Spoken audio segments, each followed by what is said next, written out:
Thank you, Nate. I was not going to remember that, so appreciate it. All right. Thank you, Ashley. Okay. If we're ready, then I think we can just hit present and be on our way. And I did something wrong. Caitlin, are we ready? Can y'all not see my screen? It's just not in present, so I wasn't sure if you were ready. Oh, it looks like it's in present to me. So I'm gonna hop out and then hop back in. How is that looking?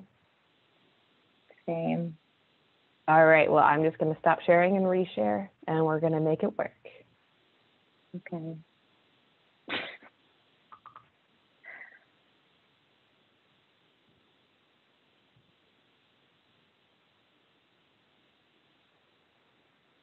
How's that?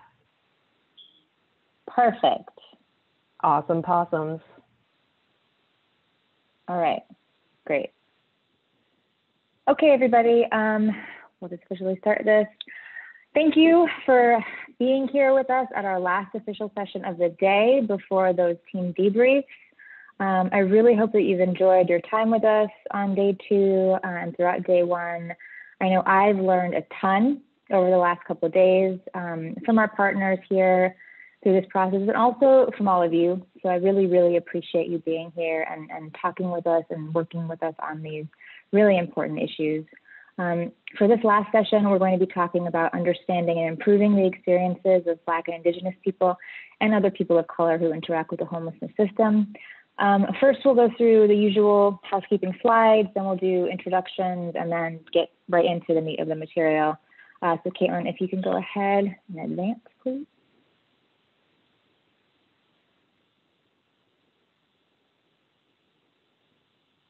Yay, okay. So did it happen?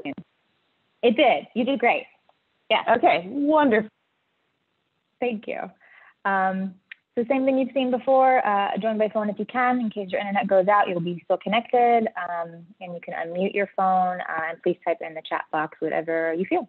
So next slide, please. Awesome, okay. So this is just a slide on joining through phone audio. I've seen it before. Next, please, Caitlin.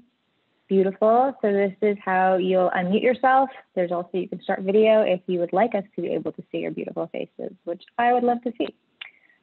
And then the chat button at the bottom of the screen, more to the right, just so that we can see all of your wonderful comments. Next, please. Okay, and then this is just a reminder about the reflection tool. I think it's been awesome for me so far. So if you all would like to pull it out and use it for this session as you have before, that would be fantastic. Please. Okay, and so here we are at the session. Caitlin, if you can just, next one. Great. Because we have so much to cover, you'll see why I'm like going through this so quickly. You will understand in just a moment. I do want to just quickly introduce myself. Again, I'm Romina, Youth Improvement Advisor at Community Solutions. I'm just so happy to be here with you. And I'd love it if Candace could also introduce herself. Hi, everyone. This is Candace. I'm with Built for Zero. I'm a systems transformation advisor, and I'm in Detroit. Great to be with you today. Awesome. Dr. Bernice, would you like to introduce yourself for us, please? Hello, everyone. Happy Thursday. And I am the co-director and founding faculty for the People with Lived Experience Institute. Thank you so much. And Ms. Regina Cannon, do you mind introducing yourself, please? Hello, everyone. I'm Regina Cannon. I'm the Chief Equity and Impact Officer at C4 Innovations and also the founder and CEO of Think Well Group. Awesome. Thank you so much. And thank you, Caitlin, for advancing the slide. Okay, so for this session, we're going to get some better insight into how to understand and improve the experiences for Black and Indigenous people and other people of color who interact with the homelessness system. And we really thought this was really important to actually discuss the understanding and improving for people of color experiencing homelessness, and also for people of color working in local systems. To do both of these in one session is going to be a feat, but we're going to try, which is why I'm talking so fast. But we really think that both of these things are so important. We wanted to at least be able to cover them during our learning session with you. Next, please. Awesome. So this is just the open and agenda before I pass it over to Dr. Bernice. So for the first part, we're going to talk about the experiences for folks experiencing homelessness. We're going to go over defining what it means to engage people with lived experience, identifying PLE work with the spectrum of engagement that Dr. Bernice will go through with us, differentiating between empathy and sympathy for engaging people with lived experience. And we'll also be discussing next steps for real case scenarios regarding barriers for engaging PLE. After that, the great Regina Conne. One more back. Yeah, no, nope. Thank you so much. Great. Nope. There you go. The great Regina Conne will take us through the experiences of Black and Indigenous people and other people of color who actually work inside local systems. And in that discussion, we'll be investigating white dominant cultural norms. We'll be discussing shifting power, including transparency and decision-making, and we'll be discussing microaggressions. And now we can advance. Awesome. So with that, Dr. Bernice Ramola, if you are ready, I will pass it over to you to discuss this first part. Thank you, Romina. We can advance to the next slide, please. And so this is co-designed with Built for Zero, and it's very important as part of our process for people with lived experience that this is co-designed from the very beginning. So we're excited to mention that our process has included co-design. This is the People with Lived Experience co-leadership team, and we follow an authentic process of engagement, having been through systemic inequities in many realms. And so this informs our passion and solutions-driven work. Next slide, please. And we're very excited to have been in co-design with both Romina and Amber in this work for the Built for Zero team. And so this is just a very high level overview of lived experience because it's important for us to operationalize what lived experience is in the context of our work. I invite you to chat in the box as far as what lived experiences have meant to you in terms of engagement in your work. And so for lived experience, the most important thing is that we have knowledge of a system, process, or issue because we've been severely impacted by the inequities. And so this drives our approach as far as informing solutions and change.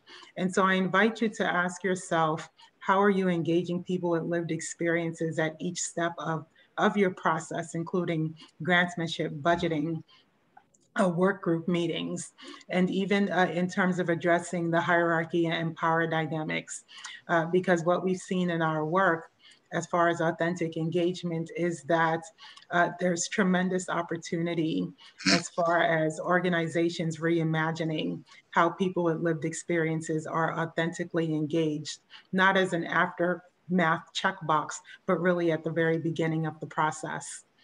Also in our work as a PLE team, we do prioritize the experiences of individuals of lived experiences from present day, as well as those who've experienced historical inequities of racism, sexism, classism, homophobia, ableism, xenophobia. And as I've previously mentioned, the work isn't nice. And it's not a way to be polite, but what we do in our work is we explicitly call out issues to dismantle and also to move forward as far as addressing inequities. Next slide, please. And so the core of our work is really relationship building because people matter. And so people with lived experiences are needed to improve the results within your organization. And what drives results is really informing the processes. So starting with equitable processes leads to equitable outcomes in terms of results. And because we have a personal understanding of the inequities and solutions, this is why much of our work is focused on authentic relationship building, not a checkbox approach for sustainability with organizations. And so I invite you to chat into the box, as well as in your own self-reflective notes.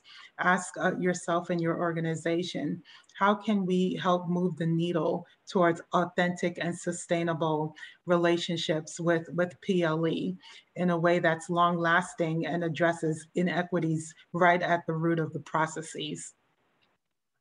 Next slide, please. And so when we're looking at spectrum of engagement, we have on the left-hand side of the spectrum, which is just the beginning. Some organizations might fall at the consultative stage, where they are engaging people with lived experience, but it might be at the survey level, focused interviews and focus group experience. And we did send out surveys prior to this session. And what we've seen is that 70% of you have said that you're engaging people with lived experience. 14% said that they are unsure, and 14% said no. So for the 70%, ask yourself, where do you fall along the spectrum? Is it in the middle in terms of involvement, where you have an advisory council or PLE on work groups? Right now, what we're aiming for is the gold standard, and this is what we are seeking in terms of our work and engagement with organizations, to move towards the gold standard on the right, which is partnership and shared leadership, where PLE are co-leading, PLE are co-designing, PLE are guiding the priorities. This includes guiding the priorities in terms of co-designing the budget, for example, co-designing grants, co-designing what the deliverables look like, co-designing data collection, for example. There are some organizations that are very numbers-centric, and sometimes those numbers don't necessarily show what the metrics in terms of success looks like, which is why I loved yesterday's session. Regina provided a beautiful session yesterday, as well as Ms. Ruby Sells and others on what this looks like. And there's opportunity for organizations to reimagine what it looks like to engage people with lived experience in the co-design process, starting from the very beginning. And so I invite you to chat in the box to see how you're doing this. Next slide, please. And so here we have Ramina, who will take the lead on this. Caitlin, can you go ahead and play the video?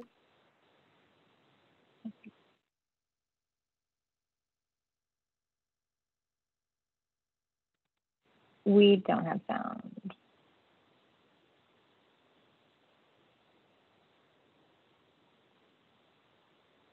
Ashley, do you know how to get sound for the video? That's not something I'm well versed in. Give me 1 second to troubleshoot, and if not, I'll let you know. Great. In the meantime, I'm going to back it up to the beginning so you guys don't miss the fabulous music in the opening. I was able to hear it on my computer.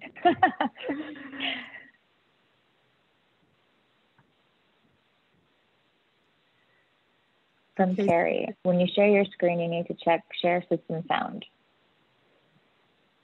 Oh, all right. Let's see if that is something that I can do. Thank you, Carrie. I got it.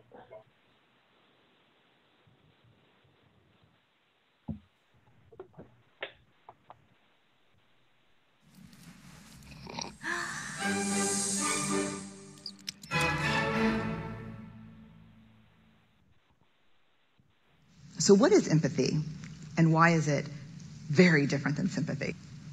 Empathy fuels connection. Sympathy drives disconnection. Empathy, it's very interesting. Teresa Wiseman is a nursing scholar who studied professions, very diverse professions where empathy is relevant, and came up with 4 qualities of empathy. Perspective taking, the ability to take the perspective of another person or recognize their perspective as their truth. Staying out of judgment, Not easy when you enjoy it as much as most of us do. Recognizing emotion in other people and then communicating that. Empathy is feeling with people. And to me, I always think of empathy as this kind of sacred space when someone's kind of in a deep hole and they shout out from the bottom and they say, I'm stuck, it's dark, I'm overwhelmed. And then we look and we say, hey, you climb down. I know what it's like down here, and you're not alone. Sympathy is, ooh, it's bad, no, you want a sandwich? Empathy is a choice, and it's a vulnerable choice, because in order to connect with you, I have to connect with something in myself that knows that feeling. Rarely, if ever, does an empathic response begin with at least. Yeah. And we do it all the time, because you know what? Someone just shared something with us that's incredibly painful, and we're trying to silver lining it. I don't think that's a verb, but I'm using it as one. We're trying to put the silver lining around it. So, I had a miscarriage. Oh, at least you know you can get pregnant. I think my marriage is falling apart. At least you have a marriage. John's getting kicked out of school.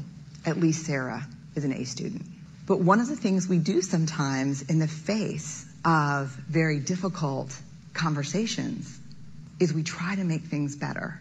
If I share something with you that's very difficult, I'd rather you say, I don't even know what to say right now, I'm just so glad you told me. Because the truth is, rarely can a response make something better. What makes something better is connection.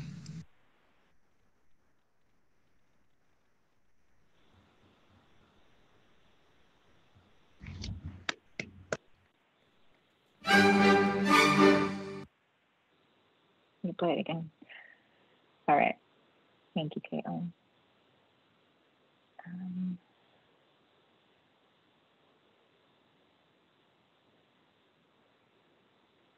Dr. Bernice, do you want to take over this part, or do you want me to handle it? Yes, Romina, you'll be leading this activity as well as the empathy activity. Okay, cool. Can we actually go, can you just go back to just the video slide? I really think that it might be helpful for us as we watch this video and as we talk about the importance of understanding and connection just generally when it comes to people with lived experience, but also for all of us. I think if you all are willing to share, it would be kind of nice, I think, for us to see some examples in the chat about empathy and sympathy that you all have experienced or just learned about in your lives, either doing this work or just personally, if you feel comfortable doing that. And then if anybody just wants to share verbally, we can try that. I'm down for that, so.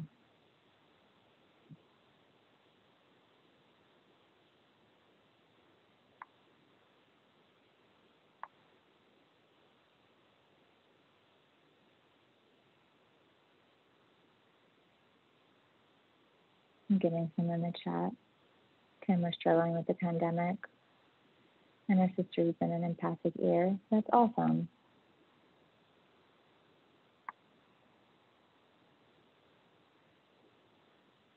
Mental health stigma yet? Thank you, Denise. Shame is multidirectional. Yes, there is empathy required to sense that shame. Absolutely.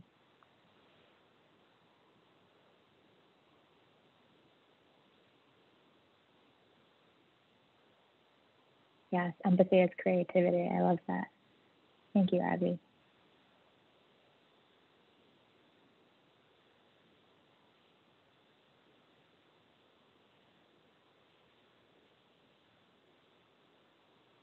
Jessica says it's about having your feelings validated. Love that.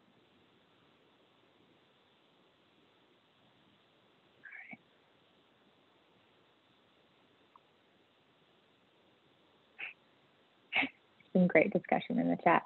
Does anybody on the BFD team want to just say a time about when they felt empathy or sympathy?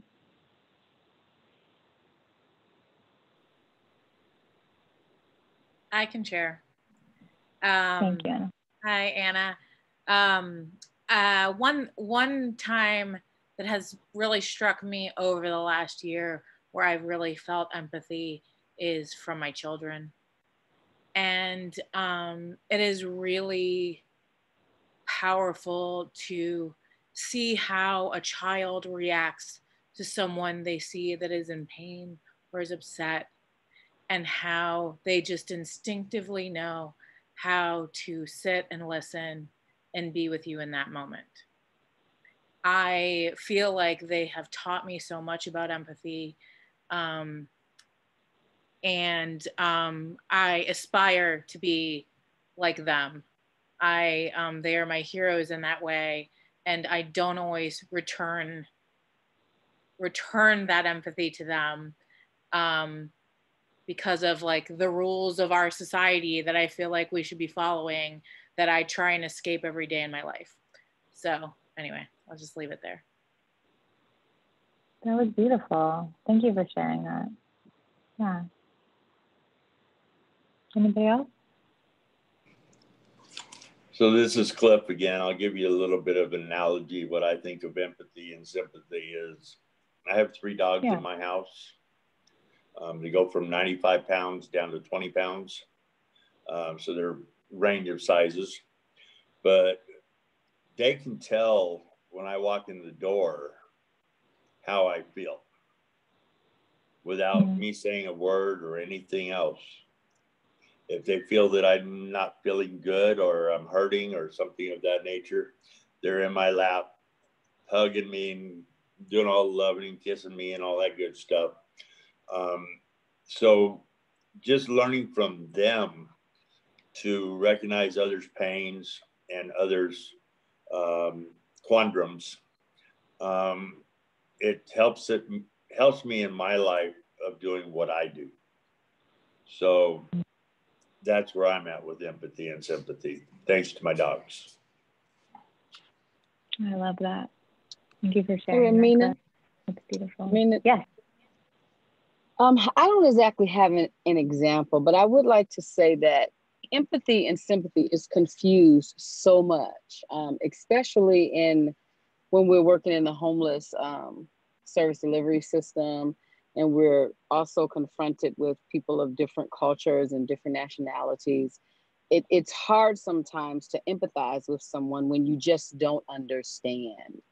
And instead of just doing what the lady said on the slide that you just showed us, I'm glad you shared that with me. And just it's hard for us not to say something. We just have this feeling to want to make it better for people, and we don't know, sometimes we're making it worse. I've experienced that in my professional career. It's just worse sometimes because you don't understand, even though you say you do. Absolutely. Thank you, Kanda. Absolutely. I think we can go to the next slide.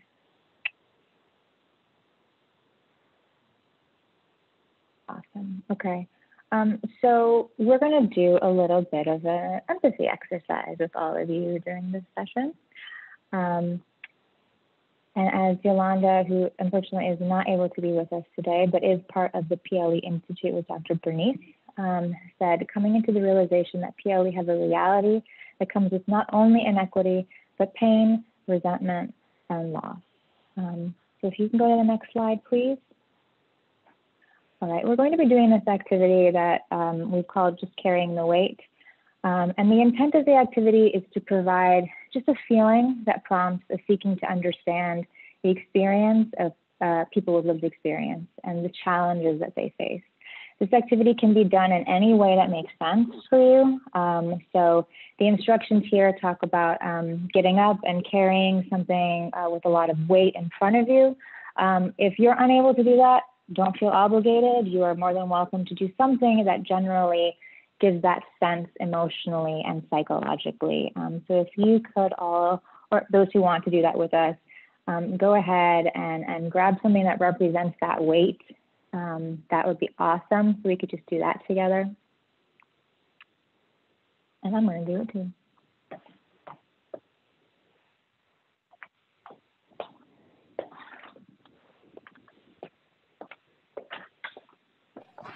All right. And as we do this and carry this weight, to put ourselves generally in an less comfortable, unbalanced position. So on this slide, we have standing on one leg, essentially, right? And being able to feel that and what that means as we do that. And feeling like what emotions arise and what inequity surfaces as you do this and as you try to do this. And imagine right now me trying to throw a bunch of math problems at you.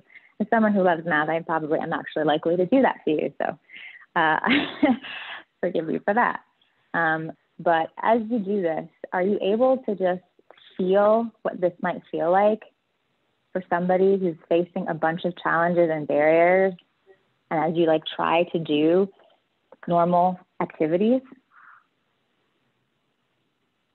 And I would love to call on some Built for Zero folks to kind of talk about how this feels for them. If you are willing to share, I would love that.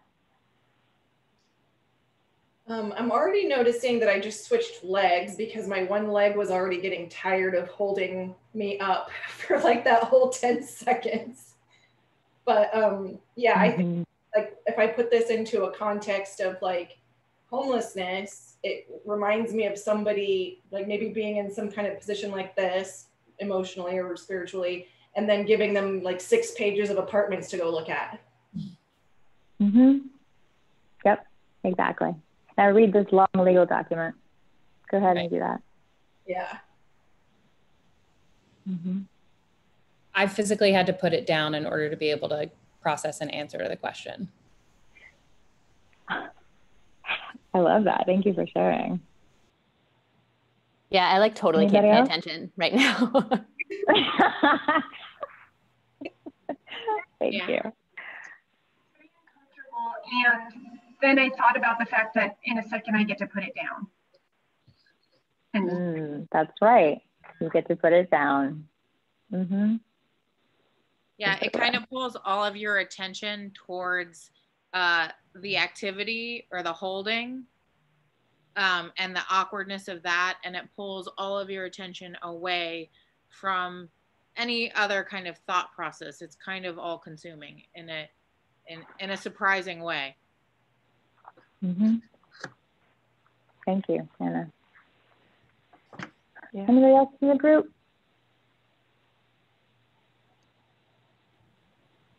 Something else that came up for me, Ramina, I'm a person that lives with anxiety. And so whenever I put that bag over the front of me, it reminded me a lot of the feeling that I get whenever I feel extremely anxious.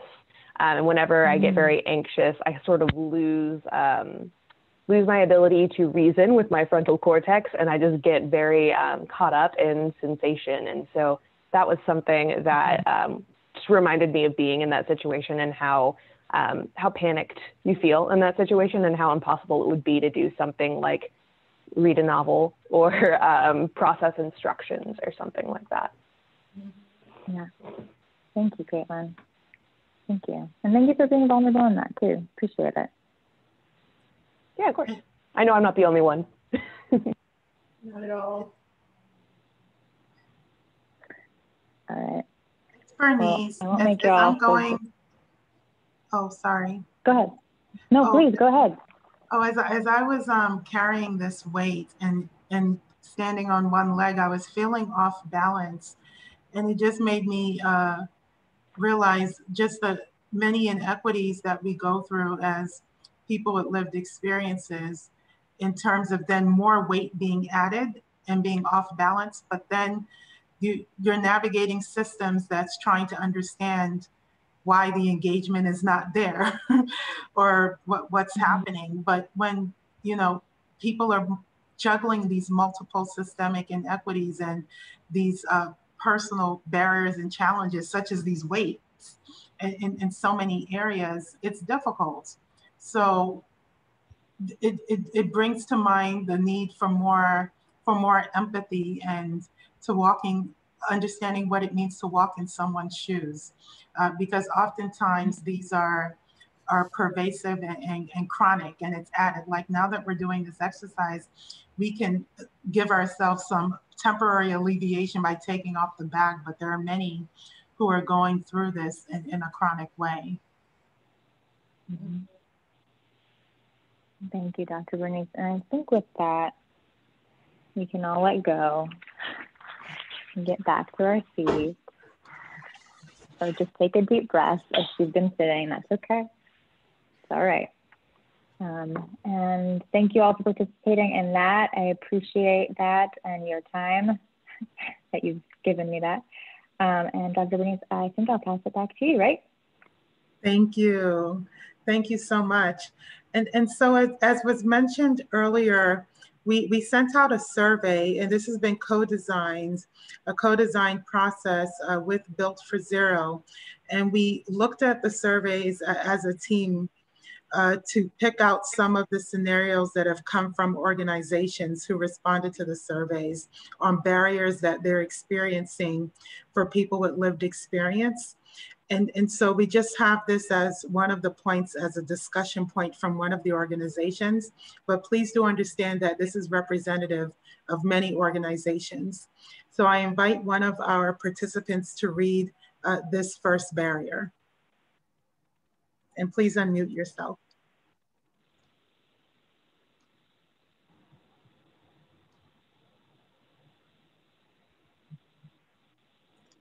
And any volunteers? I'll read it. Thank you. Lack of trust after being neglected or left out for so long. Having others with the same experience to talk to them so they feel like the person gets it, and knowing of places in the community that serve that population. Thank you so much for reading. So again, this is a barrier presented by one of the organizations, and the floor is open for experiences in this area, as well as solutions and bright spots. And so I invite you to share verbally for the benefit of those who are listening to the recording, who may not see the chat, but you can also chat in as well. So the floor is open. This is your PLE living room. This clip again, this sounds like every one of my clients on the streets. Keeping the trust factor with them can be very, very difficult because of the many times that they've been let down, especially with our chronic homeless folks. You know, one thing I've learned in this business is that you don't ever promise anything you can't keep. You treat everybody with respect, and everybody pretty much the same. You're going to do the same for this person as for that one, and you'll build the trust throughout the community. Thank you, Cliff, for sharing. Thank you. And are there other thoughts to add to what Cliff has beautifully said?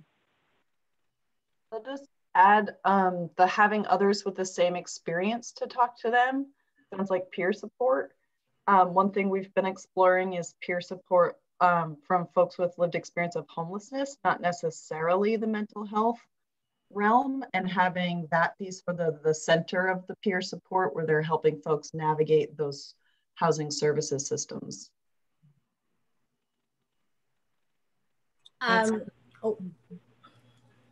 Please go, please.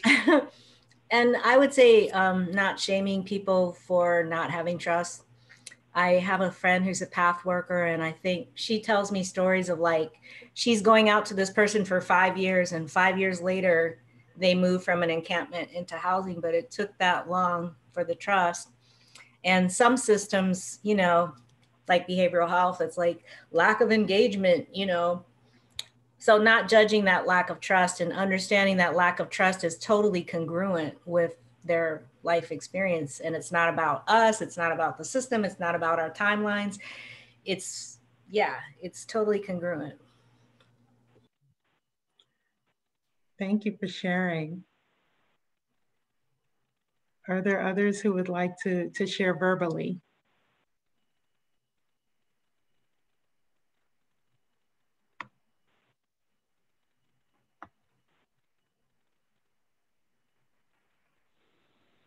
And feel free to unmute yourself just in case you're speaking.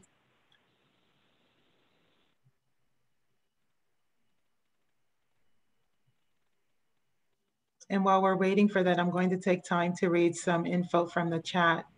And Laura says that something that I think about a lot, I hear people say that some people choose to live outside rather than shelters or in housing. I often think about whether it's really their preference or simply that we haven't been able to offer the sort of help that person is willing to accept. I think it takes empathy to recognize the difference.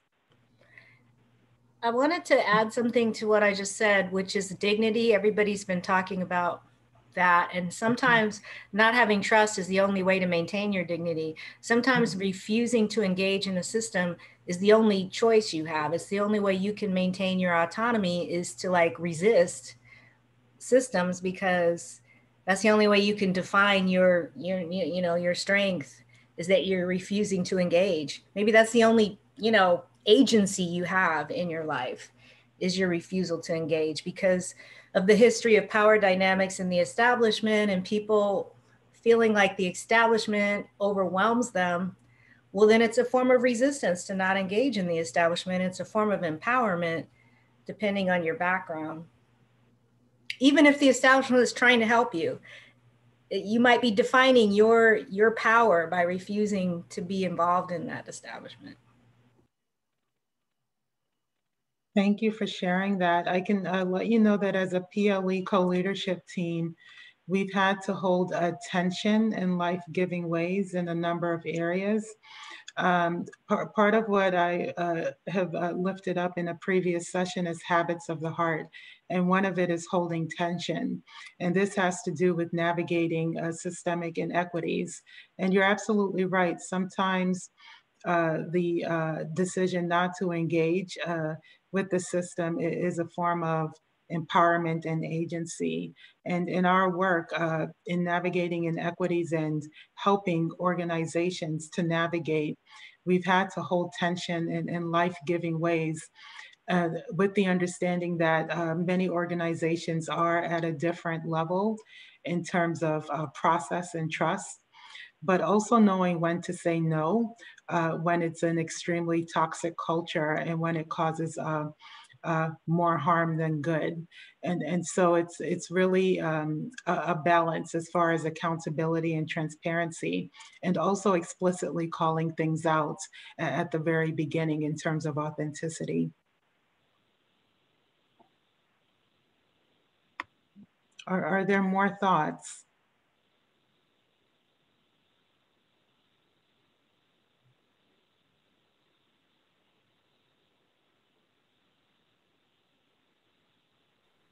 So one person shares that we do an okay job with this on our outreach teams and shelter staff, but we don't have great representation of PLE at the decision-making level, which is our major gap in our systems and in our agencies.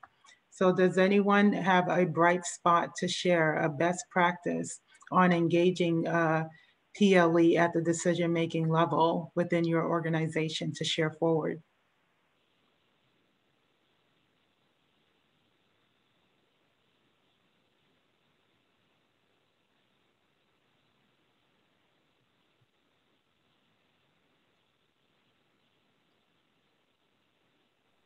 I don't really have a solution, but I did want to say some things that I've learned that don't work.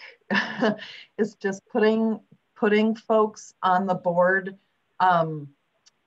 without doing really intensive like background training so that folks feel like they can make a decision or that their opinion is valued, because just putting someone in the room isn't good enough, we've noticed. Thank you for sharing. And that's something that's critical in our work, where there are many organizations creating advisory boards, for instance. But we really want organizations and individuals to reimagine what it looks like to co-design from the very beginning in terms of voice and decision making. So we're against tokenism, for example, of putting one or two PLEs on a board and then fulfilling a checkbox for a grant or an organization's mission to achieve an outcome. What we want is sustainable relationships from the beginning. And what this looks like from theory to practice is really engaging voices in the beginning in designing what the work plan looks like, co-designing what the work group can look like, co-designing budgets, co-designing grants, involvement in data collection as well as data review, involvement in what the pay and funding mechanism looks like as well as resources from the very beginning so that it's not an afterthought. Currently, the way the systems are set up in many places, because people have grant deliverables to meet, it's sometimes done backwards, but we're asking organizations to do an inventory, a self-inventory, to see how things can improve. And this can be done with the appropriate resources, coaching, and technical assistance. And this is what we offer as a PLE team for sustainability, because we're not seeking a checkbox approach, but we're seeking sustainability because people are dying daily. And for us, it's really a matter of life or death. And so that's why as part of our processes, it's providing the information is just one step. And now what that looks like as far as theory to authentic daily practice are other steps in the journey. Mm-hmm. Are there other thoughts?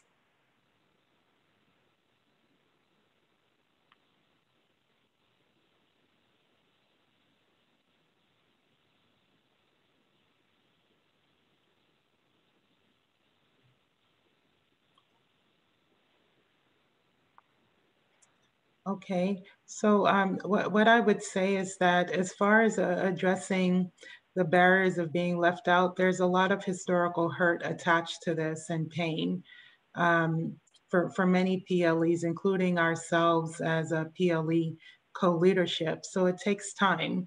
And it starts with the relationship building, because relationship building is done at the speed of trust.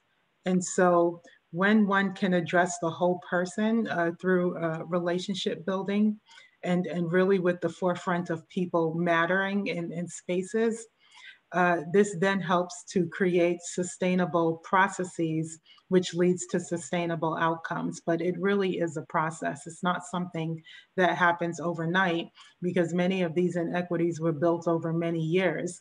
And many organizations have already an embedded culture of inequity, some that is visible and some that is invisible and yet to be found. And so that's why having authentic conversations, but also technical assistance and coaching to dismantle these inequities one by one is an important part of the process. And so if there are any burning thoughts, I invite you to share in the chat. And I see one that just came through.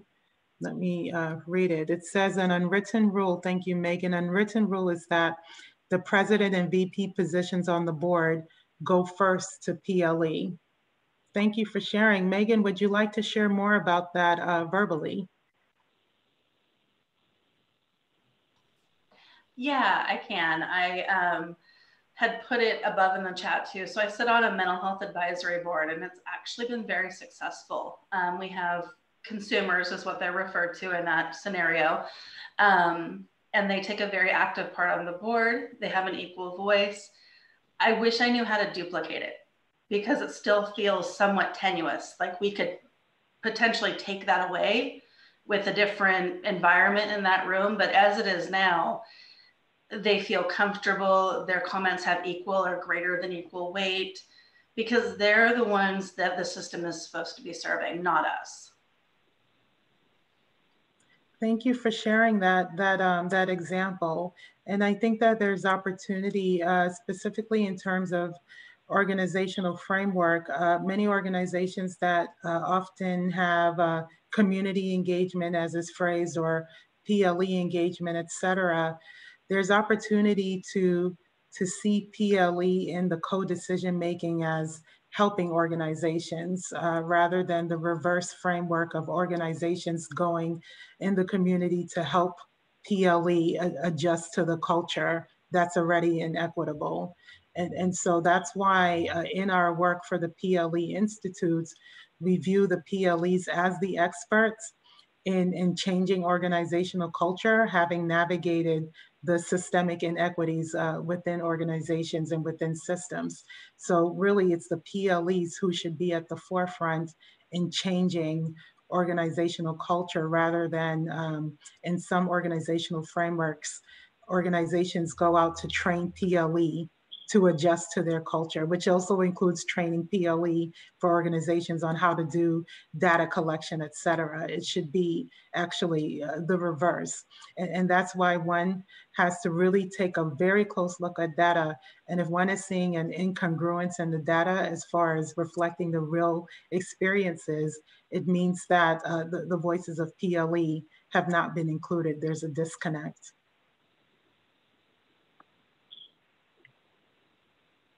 Are there other thoughts? Oh, and I see Carissa has mentioned, it seems like our communities have an opportunity. Actually, Carissa, would you like to share your comments? So I don't have to read it. Sure. This quote just made me think that there's an opportunity within probably all of our communities to rally around and create some groups that provide that support that is needed. Unique to specific marginalized identities or experiences, and that from a POC perspective, just being able to say that that is valuable and important, and I don't know, like incentivize it or something to make sure that all are at the program level, these things are happening and implemented and are funneling up ideas to leadership.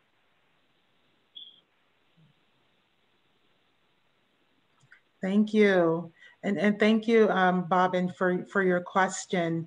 I look forward to sharing more. We're a bit tight on time, but I look forward to sharing more post-workshop on your question, because this data question is extremely important, and we'll also be addressing it in our PLE conference as well. Next slide, please. And so this is just a brief overview of the PLE Institutes. With the co-leadership team and I, because of the many systemic inequities that we've experienced, we co-founded the PLE Institute, which is driven by PLE, people with lived experiences, who are the experts for driving the data, driving the publications, driving the outcomes. Some of our pressing priorities is really showing what it looks like to authentically engage people with lived experiences for grants, for budgets, for different systemic issues as far as economic empowerment, as far as how to pay PLE. We're also looking at what it looks like to co-design and co-lead in terms of processes leading to outcomes. So there are many low-hanging fruit topics that the PLE Institute is addressing with PLE as the experts, having gone through the systemic inequities. So the solutions are being driven by PLE. And thank you, Julia, for chatting in the link. Please feel free to sign up through this link for further information for the PLE Institute conference. And I'll hand this over to our next speaker. Thank you, Dr. Bernice. Yes, Regina, if you are ready, would love to get into understanding and improving the experience of people of color actually doing the work in local systems. I would love to. Let's go to the next slide, please. And I want to just first say, my gosh, I'm just sitting in all of the amazing things that just went on in the last 45 minutes or so. And just wanted to say thank you to Dr. Bernice and all of those that chatted in, because I was literally writing down and I'm thinking, yes, yes, and some more yes. And so today, for this part, we really want to talk about folks of color that are actually working within our systems, working within the organizations, in the homeless response system. And I wanted to focus on two different areas. I want to talk about interrogating white dominant cultural norms, And I want to talk about understanding racial trauma in the workplace and in our local systems. And so with the Interrogating the White Dominant Cultural Norms, we're going to be looking at 4 of them: comfort with predominantly white leadership, transactional interactions, hoarding of power, and changing the subject away from race. And then we're going to look at the racial trauma. We're going to talk about what it costs us and what we can do about it. Okay, so if we could go to the next slide. So let's jump right in. The definition of a white supremacist culture or white dominant culture. You know, every time we see this word, sometimes when I'm in communities and literally I'll just put like white on the board, like, and nothing else. And literally I watch bodies tense up. And it's because many white people have never identified themselves as white. It's an identity. And when we think about a white dominant cultural norm, we have to think about the fact that it's all of those years ago when we were beginning to establish systems, and even not so long ago when we were beginning to establish, you know, homeless response systems, and we were thinking about the HEART Act and all of those things. Let's be clear. Nobody walked down the street and started interviewing folks of color saying, what do you think about that? How do you think we should design that? And as Dr. Bernice said, do you think we can co-design with you? That didn't happen. No, systems were built, norms were built that benefit those that had power, okay?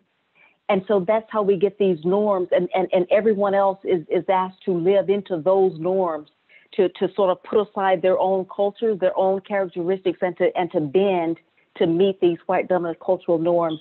You know, even when we think about Americans, the late great Toni Morrison said, you know, when this word American pops in our mind, we automatically think of white people and everybody else is just a hyphenation. And so I want to make sure that we understand how this plays out right here in these systems where we're supposed to be helping everyone. And so this definition comes from Okun and Jones. It says the explicit to subtle ways that the norms, preferences, and fears, let me say that one again, fears of white European descended people overwhelmingly shape how we organize our work and institutions, see ourselves and others, interact with one another, and with time, make decisions.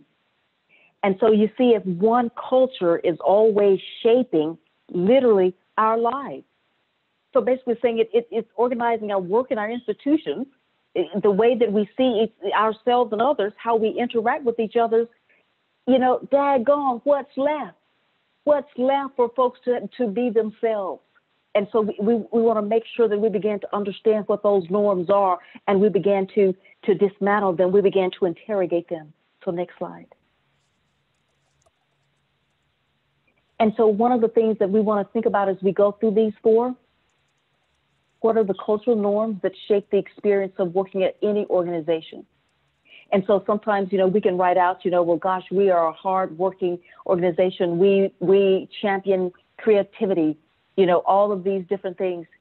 So I want you all just to chat in just very quickly. What are some of those cultural norms that shape your organization? Just very quickly. 10, 9, 8, 7, 6, just very quickly. Chat it in.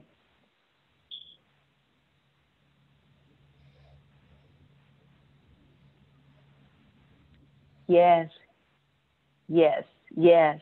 Top down, quantitative outcomes.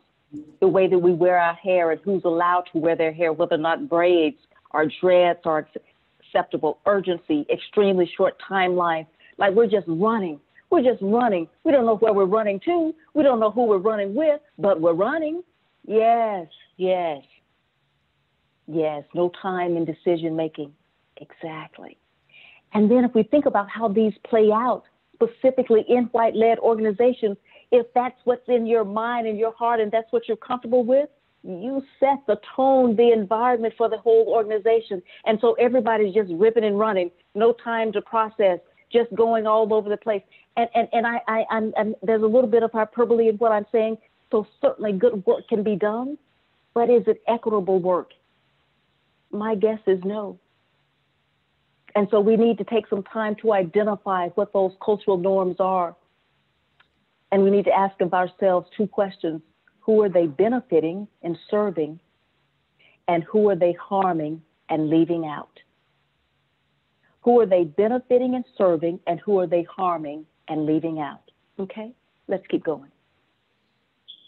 So first example, and I think someone mentioned it in the chat that you had been introduced to this framework. So I want to walk through 4 of those. Comfort with predominantly white leadership. Some of you all might have heard me say this before. It happened maybe about 4 years ago. And I was flying into a city, and I went straight there from the airport, and I walked in, and I knew that this was a decision making because it was an invitation for the leadership of several systems. And so when I walked into that room and I looked around, and so when I walked to the front and everybody was really friendly and they were like, how was your trip and all of that? I said, my trip was really good. I said, but I see that clearly you've had some problems with your outlook. And they're like, oh my gosh, well, maybe she's just a little bit jet lagged. Here's some coffee. And I said, no. I said, see, we've been having some trouble with our outlook because we've been sending emails and people haven't gotten them. And I said, clearly you sent out emails to the other leaders of color in this community and they just didn't get it. So we need to go back and check your email because it's not working. And so we need, and so when you walk into a room and you are comfortable seeing white leadership in that room and it doesn't make your skin go, not today at all. If you don't say something in that room, then you have so been calculated into that white dominant culture, or you could yearn for, you could do something about, you could ask for, you could demand even that the leadership be representative of the communities most affected by the inequity, taking the time to weave into the fabric of the organization a critical mass of equity-oriented people of color in leadership and on staff at large. As Dr. Bernice said, we're not about tokenism. We're talking about a critical mass of folks. And so here's the thing, representation matters. And so all of those folks of color who are working on the front lines, who are out there every day and now putting themselves at risk because of COVID, now all of a sudden they have become essential. They were never essential before, but now they're essential. And so they're out there every day, and then they don't get to see themselves reflected. They don't get to look in the eyes of someone else who understands, who gets it. And so we want to make sure that we're trying to build a leadership that is representative of those communities. It has to be throughout the organization. And even sometimes we default to this notion and we say, well, gosh, if we have a disproportionality of folks of color that are experiencing homelessness, then that's why we have all of these folks that are, folks of color that are doing our peer work, that are doing our, case management, that are doing our outreach work. You do know that that's an excuse, right? Because are you saying the exact same thing about the white folk in leadership? So if you can have white people in leadership who have not experienced homelessness, come on, y'all, okay? I'm sorry, my Southern thing just sort of takes over when I get a little bit passionate. But do you understand the importance of that, okay? And so let's go to the second example. So the second example is about transactional, versus transformational. And see, here's the deal. I get it. I have worked in government bureaucracy for big chunks of my life. I have worked in the judicial system. So I get it. That transactionalism is rewarded. It's rewarded by the bureaucracy. You get to maintain control. It's all about this putting your best foot forward, coloring within the line. I never could do that as a child, okay? And haven't been able to figure it out since, okay? And keeping the peace, being polite, that is a way of retaining power. Because if I'm so polite and I don't invite conversation, and if I don't allow for that creative tension, then I'm just keeping and holding power. Let's be clear about what that is, okay? But that's one of those white dominant cultures. Let's just all get along. Okay, that's one of those times where I don't agree with late Rodney King, because sometimes we need to have some real conversations. It's not about just getting along, okay? And so what we do need is we need for that system transformation, y'all slow the train down. When the train is going so fast, can you really even hear anybody? All you're hearing is, you didn't hear anything. You didn't hear what you just, slow the train down. Understand that it's okay to not know where this sharing of control will take you. It's okay to not hold on to that control and that power. It's okay, because something beautiful will evolve from that. Let go. Let go. Because we'll all come together and figure out what needs to happen and the moment that it needs to happen. So don't look at your clock when you're talking to me. Don't look at your watch, because things will happen when they need to happen. Are we okay with that? And then we need to make sure that we are keeping an open mind to all of these different perspectives, things that we have not thought of before, and see in our mind with it, well, that's just impractical. We can't have, well, it's impractical because we've never bothered to change the system that's going to hold that so-called impractical idea. So folks, I'm on the side of, so, you know, some people may call me a little bit radical, but I resist that, because what we're trying to do here, we've got to begin to think about how we actually dismantle those structures that do not allow for all of the amazing things that people bring to the table. How many times have we as people of color sat in those organizations, sat in those meetings, sat in those systems meetings, and we're offering these ideas and we're coming up with all of these things, and we are met with silence. We are met with disdain. And then someone else continues to talk. No, that doesn't work. That doesn't work anymore. And so we need system transformation. We need to change things at their very bones so that those ideas can then embody the marrow of them. We need to also make sure that it's okay to experience this discomfort. If we don't experience discomfort, how do we learn? If I always stay comfortable, if nobody pushes me, if nobody calls me, and you know, even this, we talk about calling people in. Yes, I want to call people into the work of equity and justice, but understand something. I am a child of the South, deep south of Mississippi, and I will call you out. Okay? And on a good day, I got some choice words for you. Okay, so what I'm saying here is that we got to get over this always having to be comfortable, because then we don't learn, okay? And then we've got to make sure that we're working against our own defensiveness. It's sort of like if somebody says, ouch, that hurt, or that offended me, or have you really thought about how you're saying that? And the first thing that we do, oh, well, I didn't intend that, or I don't really, at this moment that you have hurt me, I don't really care about your intention. I care about the fact that not only have you hurt me, you have hurt my culture, you have hurt all of the people that look like me. And so we've got to get to that point where if you have, you know, Black folks that perhaps you supervise, that are your colleagues, and they say to you in that system meetings, they say, that's a little bit offensive. Do not let the first thing that comes out of your mouth be, oh, well, that was not my intention. Let the first thing that comes out of your mouth be, I'm sorry. We're done. We're done here.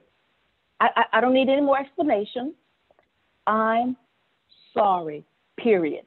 Game over, okay? Let me just pause there. Any reflections or questions here?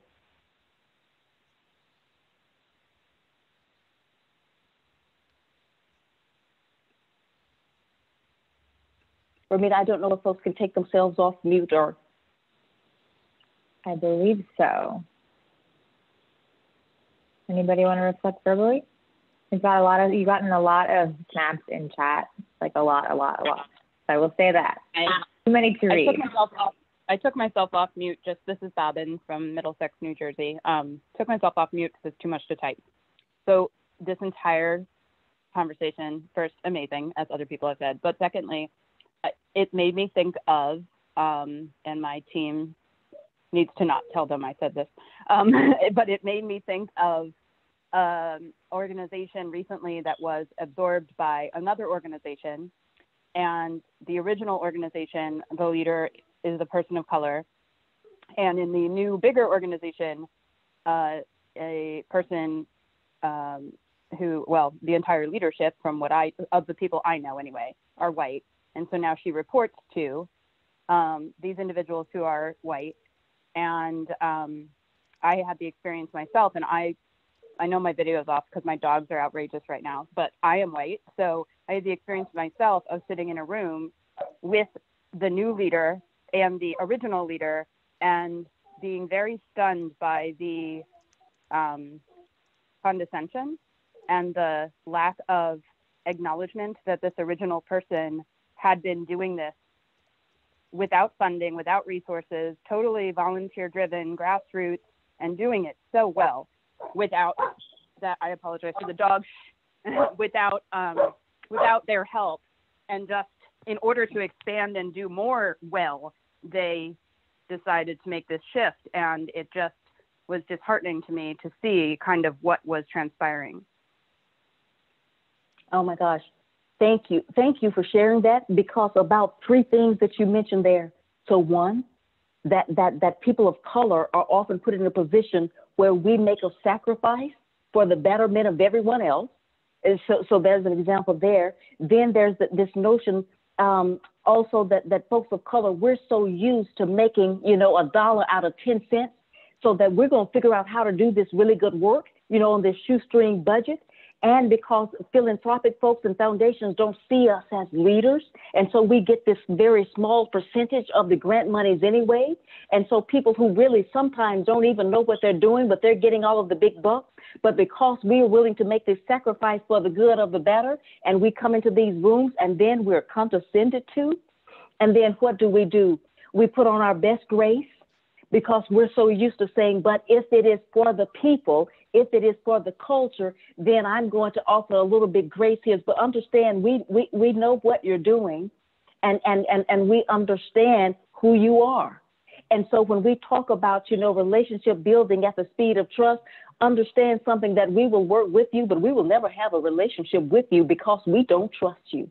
So understand that we do know what's going on here, okay? Can we go to the next slide? And so how do we change focus? We need to look at the different priorities within these organizations, within these systems. And so if we're focusing on just transactions, our priorities around these existing organization policies and rules and regulations and our grant and funding requirements and la, la, la, la, fa, la, la, la, la. Okay, here's the deal. If they exist, somebody wrote them. So I'm going to call on somebody to rewrite them. So they were written in a certain way that it's just X, Y, Z, 1, 2, 3, okay? If we're going to focus on real transformation, we need to be about the business of identifying and eliminating the barriers that keep us from achieving the equitable and just outcomes that I know every single person on this call wants so deeply, so badly. It's going to call on us to actually do some deep listening to each other so that we will actually redesign those policies and those procedures and rules with those that are most impacted. And in fact, we're going to take a back seat, and those that are most impacted are going to drive the conversations and the redesign of those. And we have to have true and genuine collaboration. So genuine collaboration means that you see me as a full partner, that at no time are you doubting what I am bringing to the table or who I am at that table. That's genuine collaboration. We will not be tokenized. Genuine collaboration. See, when you look in my eyes, you ought to see yourself. You ought to see another human there that's coming with the same kind of power, the same kind of agency, the same kind of skill, and everything else that you have. That's genuine collaboration. Okay. Next slide. And then, power hoarding, power sharing. And so now think about this. Because if I keep power, but if I hold on to it, then I never have to step out of my comfort zone. I never have to change. I never have to do anything any differently. And I just live a good life, right? And so power hoarding, these ideas from the less senior people are people of color. They're treated as a threat, and information and decision making becomes non-transparent. Folks go in the room. Okay, let me be clear here. Okay. So Black folks and people of color, we do have the meeting after the meeting. Okay, so I do want to acknowledge that. But I'm talking about those meetings that take place behind closed doors, those meetings where we're coming up with our budget, because see, a budget is a moral document. So I need to see what you're putting in the budget. Like how many positions or scholarships are you going to put in that budget for the folks of color to go to the conferences, for their professional development, for making sure that you're compensating fully PLEs? See, I need to see your budget. So you need to sort of crack that open, okay?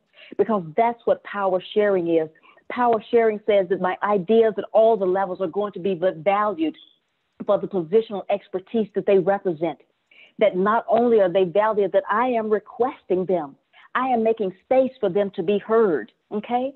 And so, and to do this, I need to walk into this with a little cultural humility, because see, here's the deal. I can't listen fully to you until I've listened to myself.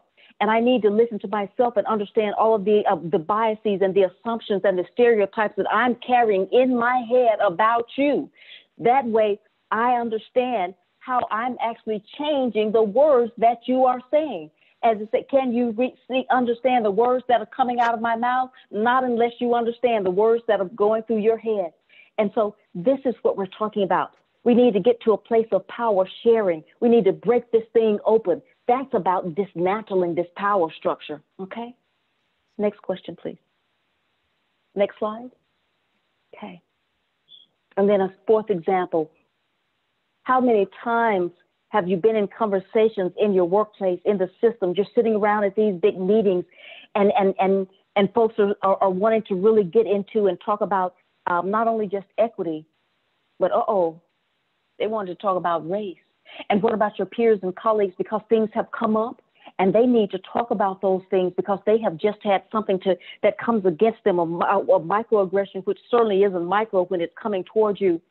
And how many times will we flip that script and all of a sudden we start talking about some gender and some class? We will talk about the dog and the cat on the porch next door. Just do not make us talk about race and racism and the kind of impact that it has. And so, you know, we have this limited understanding of how all these biases that are based on race and culture are interplaying in that workplace and in that system. And we see difference as bad, and it's not. It's not bad. And we have sometimes this perception that if we are talking about these biases, that it's an attack on white people, or that white people can't handle the conversation. If I hear one more word about white fragility, don't sell white people short.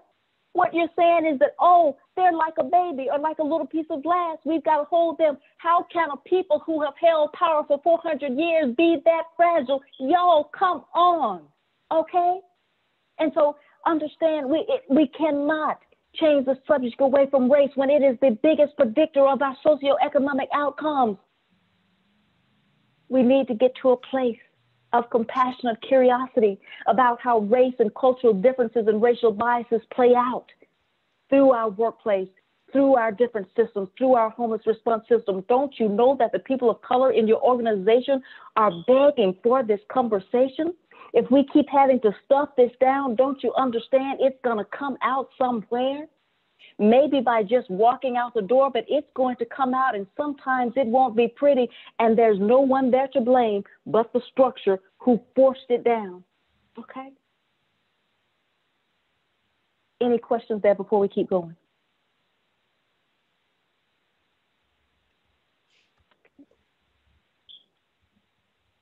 Then let's go to the next slide.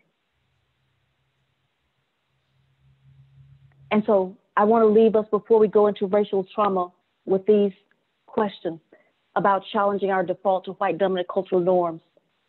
Take these with you. How can we be more conscious of how we approach our interactions and how others experience them? Don't just say stuff and think, well, I said what I needed to say. How is this falling on someone else? How can we begin to exercise true humility and openness to change in our workplace dynamics? And I understand here, how do we make sure that we can continue to do transformational work while maintaining the capacity to meet these funded requirements and maintain revenue and all of these kinds of things? And so while we're helping our funders to change what they're actually asking for, while we're helping those folks, you know, in the local government to change their compliance regulations, while we're doing that, let's work in that middle place and begin to figure out how we can do this kind of transformational work, okay? Let's go to the next slide. The second thing that I want to talk about, that folks of color, when they're in these systems and they're helping folks, and we think, well, my gosh, you know, if the folks that we're serving are disproportionately, you know, Black and Indigenous and people of color, you know, what are you talking about? What is this racial trauma? And I want to be very clear here. Racial trauma and the burden of racism. Let's understand this. There is no burden of race or identity. So here's the thing. I love my Blackness. I get up and eat it for breakfast in the morning, have it for dinner, go to bed with it at night, you know, understand something. So there is no burden there.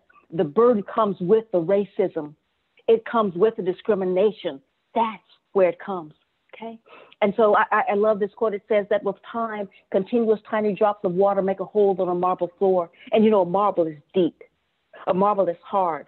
It's one of the hardest things to penetrate, just like Black folks. Similarly, racial trauma wears on us over time. It's not just a one-time incident. It is the accumulation of experiences. It's over and over and over, 365, 24/7, on and on and on. It's not a one-time thing. That's racial trauma, okay? Next slide, please. And so this racial trauma, just by definition, the mental and emotional injury that's caused by these encounters with racial bias and ethnic discrimination, racism, and hate crimes, any individual that has experienced these emotionally painful, sudden, and uncontrollable racist encounters is at risk for suffering this. You know, during the summer, just as we do, you know, Black folks and folks of color, we made memes out of it. But you know, that thing, you know, with the Amy's and the Karens, that thing hurts. Because, see, we understand something, that one call, that somebody that's walking behind you, that's looking at you when you go into the store every single time you go in there, that's following you down the street, that can mean our lives. And so we have to keep living, so we make a meme out of it. But understand something, that stuff hurts, okay? That can build up racial trauma, okay? Next slide. And so I want to talk about the kind of microaggressions that can build that kind of racial trauma. And these are the things that happen every single day in the workplace. Even from those folks who feel like, oh my gosh, I am the most progressive person. I'm trying to open myself to love everyone. Oh, Heavenly Father, please. But the microaggressions are there all the time.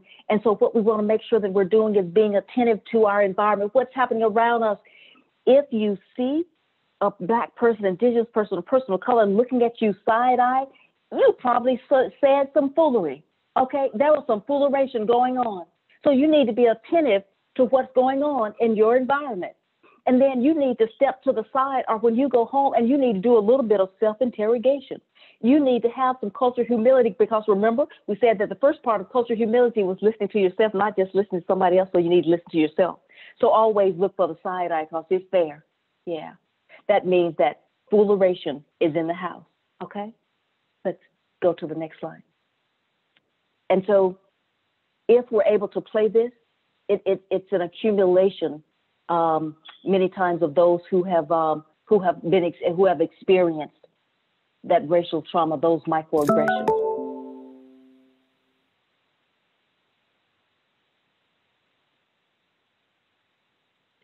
If you allow me to share my screen, I can pull it up I can pull it up for you. Great, that sounds good. Yeah, I need to request access, but let me pause the share. I'm sure that was my fault. Hold on. And are you able to grab the screen, Regina? If not, we can get it to you. Okay, let's see if I can do a quick share with you. It's also shared with you, Caitlin, now. Oh, well, great. Then I can just reopen it and we'll try it again.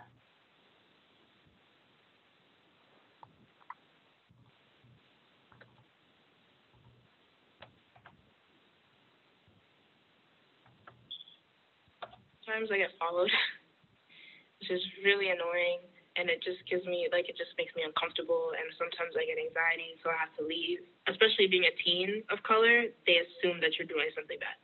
I feel like I'm disturbing people by just being there. Like, people feel uncomfortable when I walk in I guess I've kind of become numb to it after so many years. Like, this is just my life, and it's just something that I've gotten used to, unfortunately. I think all of us make that choice at some point of, am I going to take the burden of this interaction being comfortable, or am I going to say, you take the burden of this interaction being comfortable? Because what I really want is a sandwich. Do you know what I mean? I don't want to fight. I'm hungry, right? I don't want to get into this with you, and I'm really not here to teach you this. But other times, it's like, okay, wait a minute. Lesson time. It's not like I can mute my actual physical blackness, right? So I just assume that people see a particular thing when they see the color of my skin. So everything else has to be like perfect and clean and as blended in as possible. It's really just an arsenal of different masks, you know? And it happens every time I leave my house. When I leave my house, regardless of where I'm going, I'm just leaving my house, just walking out the door. I'm not walking out the door thinking, what kind of hurdle am I going to run into today? What kind of way am I going to be judged? I walk out, free man. I just do my thing.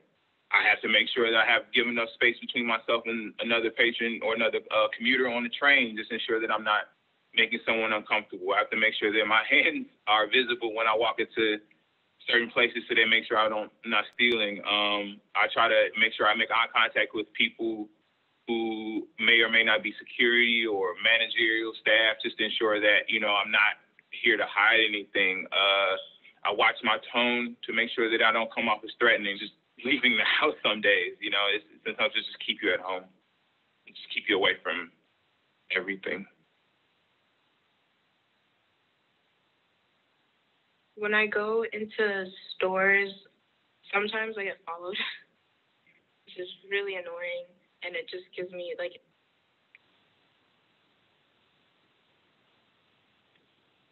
So I think that we can go back now to the slides. I just want to pause there. Just your initial reactions of seeing that, because your colleagues of color, your Black and Indigenous and folks of color that you work with every day, they're having those same feelings, okay? Next slide, please. And so there's a cost, folks, there is a cost. We just saw that in the pain of those young people in that video, in that excerpt. There is a cost to that. There's a health cost, the mental health of having to carry that burden. There is a cost in lost time when you're having to do all of these things, when you got to walk to this side of the street, when you got to make sure that you got everything in place. The time that you lose for doing that, the time that you lose for having to explain this yourself, the time that you lose when you have to figure out, do I need to at this time to explain this to my supervisor, to my colleague, or do I let it go? That's time lost. And then the creativity. You did this amazing exercise in terms of carrying the weight. When you are carrying that weight, how can your mind, your heart, your whole spirit be free to create? When in part of your mind, always you are carrying the weight of that trauma. There's a cost to this, folks. There's a cost, okay? And then, so what can we do about it? Let's go to the next slide. There's so much we could do, days and days of this, but first to acknowledge that it is there, to acknowledge that racial trauma is real. If you want to hashtag that, hashtag racial trauma is real. Acknowledge that it is going on within your organization. Acknowledge that perhaps you are sometimes perpetuating it. And then listen and learn with humility. Listen and learn. Slow down long enough. Slow the train down and listen and learn. And then be able to offer those kinds of racial trauma-informed services.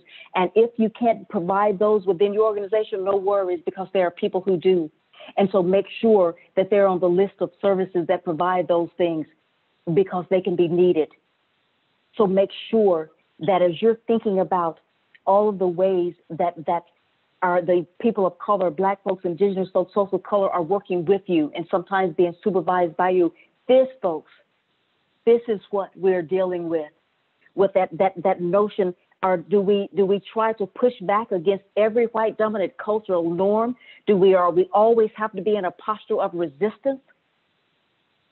This is part of your work. It is everybody's work. It should not be on our shoulders, okay?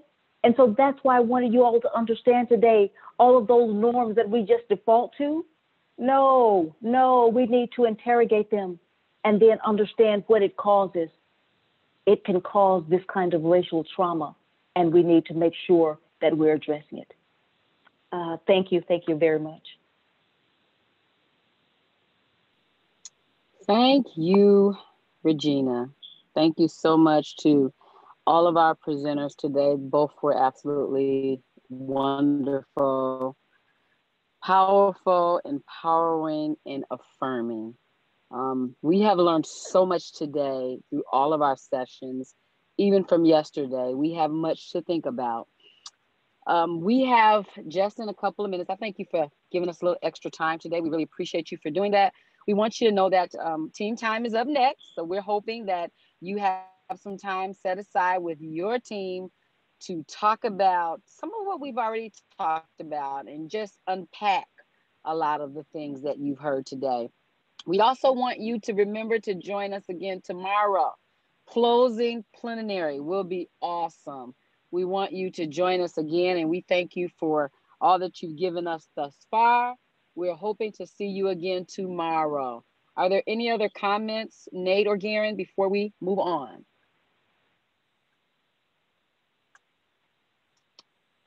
If not, I think Regina, I think we're all right here. Thank you so much, Ramina and the team, for putting everything together. Can't wait to see you again tomorrow. Have a good evening, everyone. Thank you. Thank you, Dr. Bernice. Thank you, everyone.